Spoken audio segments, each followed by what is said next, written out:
Beaucoup de personnes qui veulent s'installer au Maroc me contactent et me demandent: Stéphane, dans quelle ville est-ce que je peux m'installer au Maroc? Marrakech, Casablanca, Tanger, Agadir, Essaouira. Alors déjà, c'est pas moi qui vais vous dire où est-ce qu'il faut vous installer exactement, mais il faut savoir que chaque ville, chaque région a ses avantages et ses inconvénients. Ensuite, il faut choisir la ville qui vous correspond à vous, celle dans laquelle vous allez pouvoir vous épanouir, que vous soyez seul, en couple, en famille. C'est un choix très important et c'est aussi pour ça que c'est une des toutes premières leçons qu'on voit dans la formation Objectif Maroc, c'est de réussir à choisir, à déterminer sa destination. Et si jamais vous êtes déjà installé au Maroc, n'hésitez pas à partager dans les commentaires quelle est la ville que vous avez choisie, pourquoi, quels sont d'après vous les avantages de cette ville. Comme ça, je suis sûr que ça pourra aider ceux qui sont encore dans une phase de recherche. Aujourd'hui, pour vous aider, je vais vous donner un aperçu des villes où les étrangers ou les MRE s'installent majoritairement au Maroc et je vous partagerai aussi quelques conseils pour bien faire votre choix.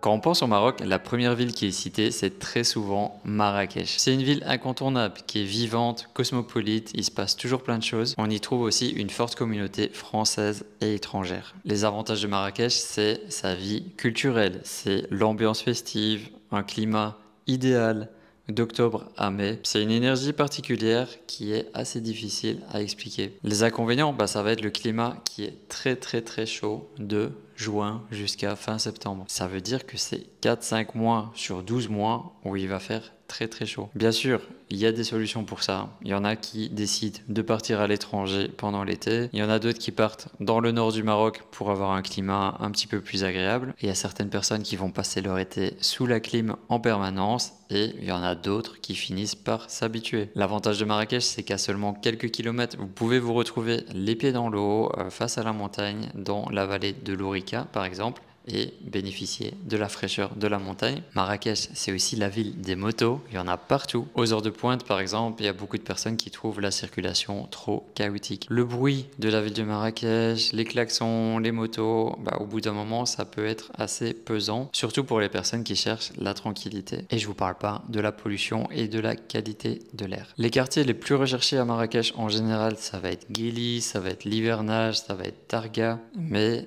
les loyers dans ces quartiers sont de plus en plus chers. Pour ceux qui sont en famille, qui cherchent une villa un petit peu plus calme, souvent il y a pas mal d'opportunités sur la route de l'Ourika, sur la route de Fès, sur toute la périphérie de Marrakech. La ville de Marrakech, elle va attirer principalement les gens qui aiment le mouvement, qui aiment l'action, qui aiment les sorties, qui ont besoin d'une vie sociale très animée, très active. Si vous cherchez le calme absolu, la tranquillité, ce sera pas forcément la bonne ville pour vous. J'ai vu beaucoup d'étrangers qui sont tombés amoureux de Marrakech et après quelques années, ils se sont assez vite lassés. Pour eux, c'était un petit peu trop. Et ils sont soit partis dans une autre ville, soit ils ont quitté le Maroc. Marrakech, c'est probablement la ville la plus touristique du Maroc et c'est à la fois un énorme avantage et aussi un inconvénient parce que il y a tout le temps des touristes toute l'année.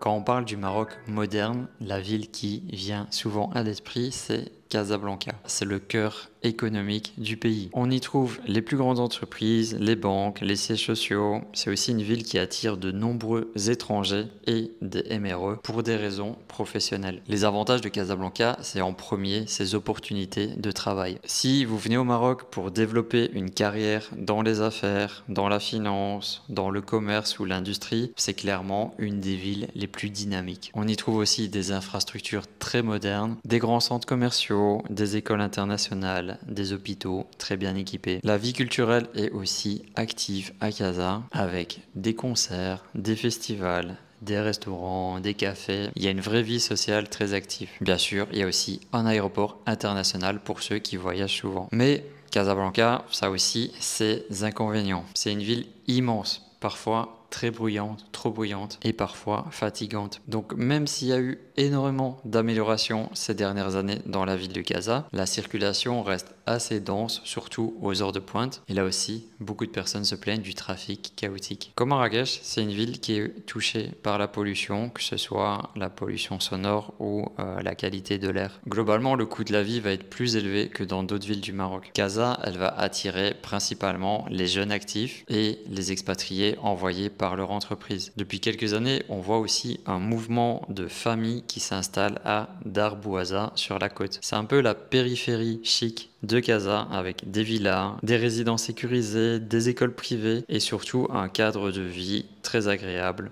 plus calme, en bord de mer. Ça reste une solution, pas trop loin de la ville, avec une meilleure qualité de vie au quotidien. Bien sûr, les loyers là-bas sont aussi très élevés, mais pour certaines personnes, ça en vaut la peine pour échapper un petit peu au stress de la ville. En résumé, Casa, c'est souvent une ville qu'on va détester ou qu'on va adorer. Il n'y a pas d'entre-deux. Personnellement, je trouve que la corniche avec la grande mosquée Hassan II est vraiment magnifique. J'adore aller là-bas quand je suis à Casa, aller marcher sur la corniche avec la vue sur l'océan. C'est vraiment très agréable.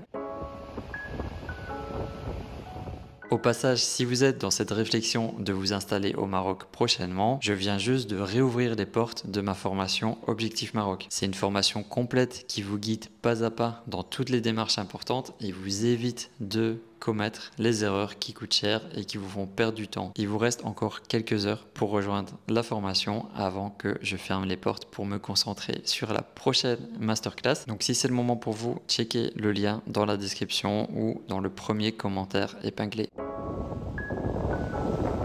Quand on parle de Rabat, on parle de la capitale administrative et politique du Maroc. C'est une ville qui va souvent surprendre les étrangers parce qu'elle est beaucoup plus calme, elle est très propre. Globalement, elle est mieux organisée que la plupart des autres villes marocaines. Je viens de faire une vidéo spéciale sur Rabat, je te mets le lien si tu veux en découvrir davantage. On peut dire que les avantages de Rabat, c'est sa qualité de vie. Les rues sont propres, les espaces verts bien entretenus et l'ambiance générale est beaucoup plus posée qu'à Marrakech ou à Casablanca par exemple. C'est une ville idéale pour les familles avec de nombreuses écoles internationales, toutes les ambassades, les ONG et aussi une forte communauté étrangère. Rabat, c'est la culture, donc on trouve énormément de musées, des festivals, des événements. Voilà, c'est une ville où la culture est pleinement vivante. Côté climat, là aussi, il y a pas mal d'avantages de vivre à Rabat parce que on a un super climat toute l'année. Ça va être un temps assez modéré et on n'aura pas les grosses chaleurs comme à Marrakech par exemple. Bon, Rabat, ça peut être la ville idyllique, mais il y a aussi des inconvénients. Je pense en premier au prix des loyers qui sont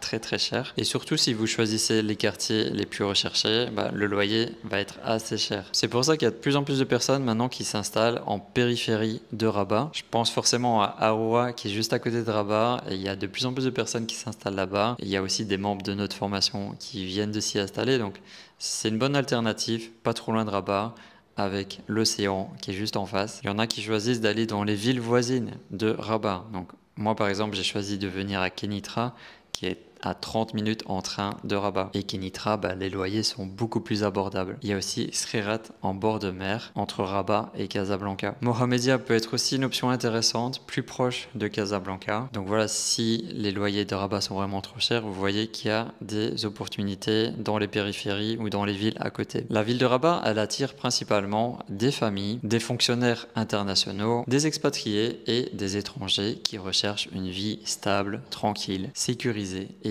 bien organisée. Personnellement, Rabat, c'est une de mes villes préférées, peut-être ma ville numéro 1. J'adore marcher dans la ville, j'adore l'énergie qu'il y a là-bas. Voilà, c'est beau, c'est aéré, on se sent bien quand on est dans Rabat, je trouve. Ce que j'aime faire par exemple, c'est descendre à la gare du centre-ville et je vais marcher jusque l'ancienne Médina, partir flâner dans les ruelles de l'Oudaya, admirer la belle vue sur l'océan, sur Salé. C'est toujours des moments ressourçants quand je suis à Rabat.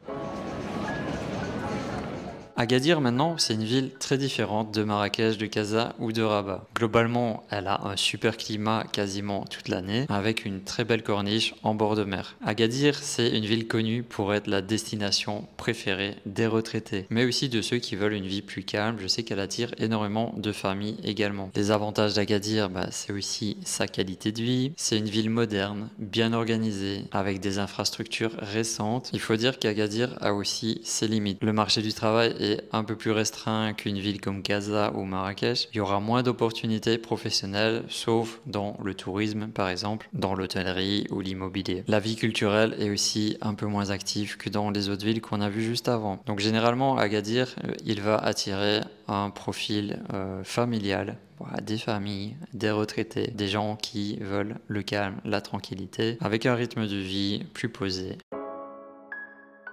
Tanger, c'est une ville qui a énormément changé ces 20 dernières années. Elle est située tout au nord du Maroc, à la rencontre entre l'Atlantique et la Méditerranée. C'est une ville stratégique qui est tournée vers l'international. Les avantages de Tanger, c'est d'abord sa position géographique. On est à quelques heures seulement de l'Espagne, avec le détroit de Gibraltar juste en face. C'est une ville qui est connectée à l'Europe et ça attire beaucoup d'investisseurs, d'entreprises et aussi d'étrangers. Avec le développement du port Tanger-Med, l'un des plus grands ports d'Afrique, la ville s'est transformée. Des infrastructures modernes, des zones industrielles, des nouvelles routes et une activité économique en plein boom. Côté cadre de vie, Tanger a un charme unique. Une médina authentique, une corniche réaménagée, une vie culturelle qui se développe de plus en plus et un super climat toute l'année. Là aussi, c'est une ville qui attire une communauté d'étrangers, des Européens, des Américains, des artistes, des entrepreneurs. Ça crée une ambiance assez cosmopolite. Malgré toutes ces qualités, Tanger a aussi ses propres défis. Je pense par exemple aux problèmes d'urbanisation, de circulation et là aussi la hausse des prix pour les logements. C'est une ville qui est connue pour être une des plus chères du Maroc. Comme c'est une ville portuaire et touristique, elle attire énormément de monde, surtout en plein été et ça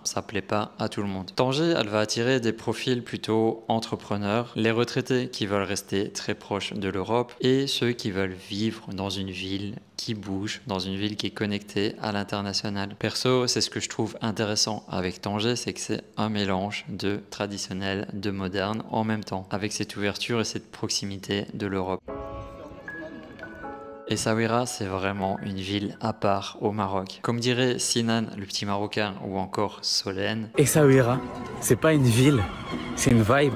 C'est une petite ville côtière avec une ambiance bohème, artistique. Elle attire un profil très différent de Casa ou de Marrakech. Les avantages d'Essaouira, c'est d'abord son cadre de vie. C'est un climat qui est très doux toute l'année grâce au vent marin qui rafraîchit même en plein été. C'est une médina classée au patrimoine mondial de l'UNESCO, des festivals de musique, une ambiance culturelle et créative. C'est aussi une ville où la vie est plus lente. C'est calme, c'est tranquille. Elle est idéale pour ceux qui cherchent un petit peu à sortir du rythme effréné des grandes villes. Il y a une grande communauté d'expatriés, d'étrangers qui sont installés, beaucoup d'artistes, aussi des retraités, des personnes qui travaillent en ligne. On y trouve aussi des écoles, des infrastructures modernes, mais à une taille humaine. Les inconvénients d'Essaouira, c'est que on pourrait la trouver trop petite. On a très vite fait le tour. Les opportunités de travail sont assez limitées en dehors des domaines touristiques, de l'artisanat ou de l'hôtellerie. Le fait qu'il y a du vent assez fort très souvent, ça fait partie de son charme et beaucoup viennent à Essaouira pour ça, mais ça peut aussi gêner certaines personnes. Côté budget, Essaouira, ça va être beaucoup plus accessible que Rabat ou Gaza. Essaouira, elle va attirer ceux qui recherchent une vie simple, une vie créative, proche de l'océan. J'ai remarqué aussi que beaucoup de personnes qui vivent à Essaouira ne vivent pas à Essaouira même, mais choisissent d'aller plutôt dans les terres, donc à quelques kilomètres de la ville. Les prix sont encore plus bas et on évite comme ça aussi les problèmes liés à l'humidité ou au vent. Perso, j'adore Essaouira. D'ailleurs là, j'y vais demain pour le week-end. C'est une ville qui est calme, posée et je me sens toujours bien quand je suis à Essaouira.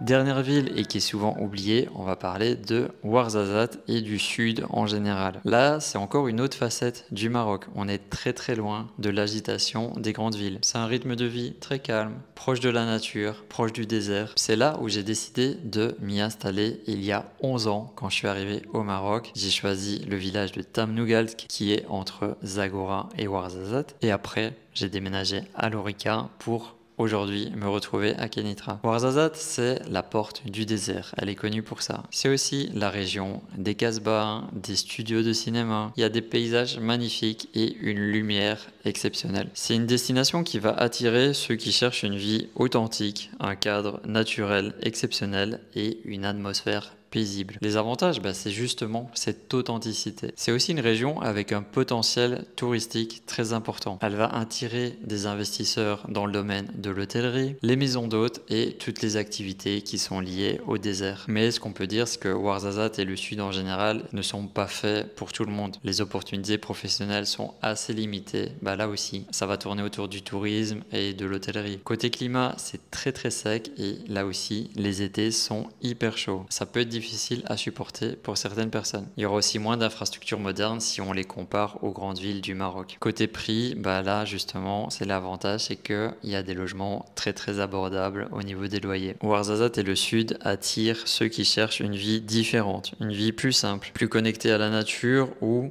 qui veulent développer un projet lié au tourisme. Un hôtel, une maison d'hôte, des séjours spirituels. Comme j'ai vécu là-bas, je connais aussi beaucoup de personnes qui sont installées et ce qui revient souvent, c'est un petit peu l'isolement. Quand on vit à Ouarzazate ou dans le sud du Maroc, on est un petit peu isolé de l'activité des grandes villes et ça peut peser sur le moral au bout d'un certain temps.